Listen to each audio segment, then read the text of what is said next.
Le cinéma français vient encore de perdre une de ses étoiles. Quelques semaines après le décès de l'immense Jean-Paul Belmondo. Disparue le 3 septembre à l'âge de 88 ans, c'est l'actrice Anna Gaylor qui nous a tristement quittés.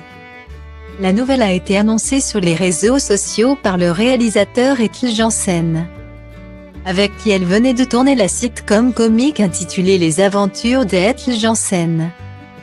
C'était une amie proche depuis des années. C'était une belle personne sensible et touchante.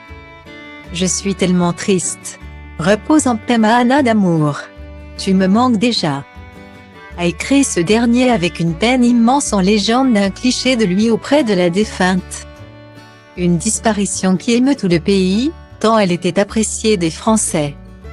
Elle, qui avait été élève au Conservatoire national supérieur d'art dramatique avec Jean Rochefort, Jean-Pierre Mariel ou encore Jean-Paul Belmondo avaient en effet un sacré palmarès.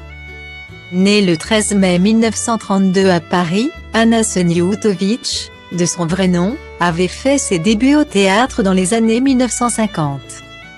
Après avoir décroché quelques rôles mineurs à la télévision et au cinéma, elle avait été appelée pour jouer dans deux productions britanniques en 1957 et 1958, Les Sept tonnerres du Gouffre à Gonesse, où elle tenait le premier rôle, puis Rencontre au Kenya de Kananakin, où elle avait fait la rencontre de Belinda Lee et Michael Cray.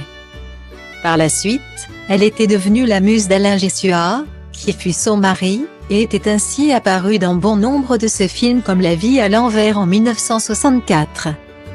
Jeu de massacre en 1966 ou encore Traitement de choc en 1973.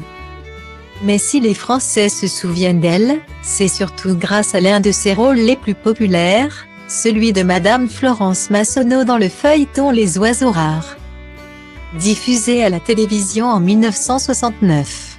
Par la suite, elle avait fait des apparitions très remarquées au cinéma, comme dans le film Les Visiteurs en 1993, où elle avait incarné Thibaute de Montfaucon, la mère de Godefroy, Jean Reno, ou encore dans Le cœur des hommes en 2003, où elle avait cette fois-ci incarné la mère de Manu, Jean-Pierre Daroussin.